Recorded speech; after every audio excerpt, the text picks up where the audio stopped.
দর্শক বন্ধু, আজ আমরা এই ভিডিওতে রুদ্রজামল তন্ত্রে উল্লেখিত মা ধনদা লক্ষ্মী স্তোত্র মন্ত্র নিয়ে আলোচনা করব। এটি একটি অতি প্রাচীন সিদ্ধ মন্ত্র। এই মন্ত্রের সঠিক প্রয়োগের মাধ্যমে আর্থিক অবস্থার ও ব্যবসায়ের উন্নতি ঘটানো সম্ভব, কারণ এই মন্ত্র অতি শক্তিশালী ও দ্রুত ফলদায়ী।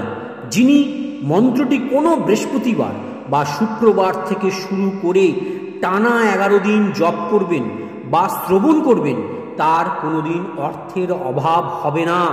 আর যে ব্যক্তি এই ধনদা লক্ষ্মী কবচ ধারণ করে এই মন্ত্র টানা 41 দিন জপ করবেন, সেই ব্যক্তি কুবেরের মতন ধনাঢ্য ব্যক্তিতে পরিণত হবেন।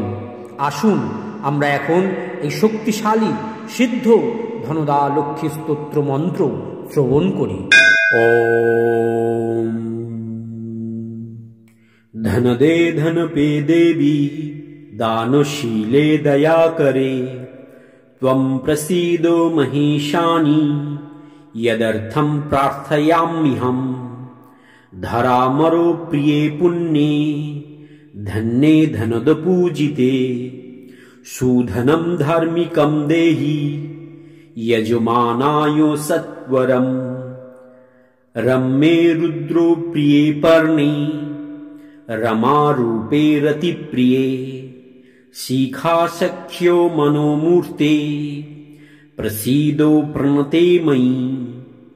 आरुक्तो चरणाम्भोजे सिद्धि सर्वार्थदायिनी, दिव्यम्बरो धरे दिव्ये दिव्यो मल्लानुशोभिते, समस्तो गुणसम्पन्ने सर्वलक्षणलक्षिते, शरच्चन्द्रो मुखे नीले नीलो नीरदलोचने, चञ्चरीको चमूचारु श्रीहारो कुटिलालके, दिव्ये दिव्यो बरे श्रीदे कलो कण्ठो रवामृते, हासावलोकनैर्दिव्यैर्भक्ता चिन्तापहारके, रूपलावण्यो तारुण्यो कारुण्यो गुणभजने, कानतो कंकनो मंजिरे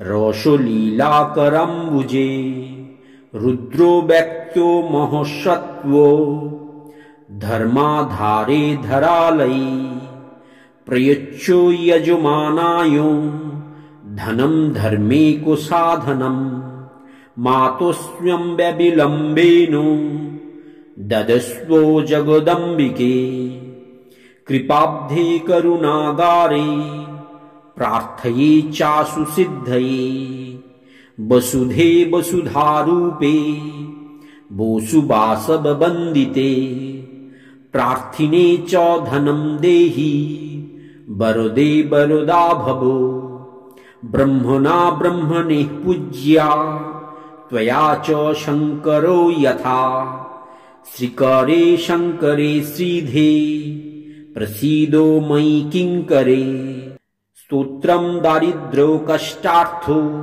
शमनं सुधनप्रदं, पार्वतीश प्रसादेन सुरेशो किङ्करे स्थितं, मह्यं प्रयच्छो मातस्तं त्वमहं शरणं गताः।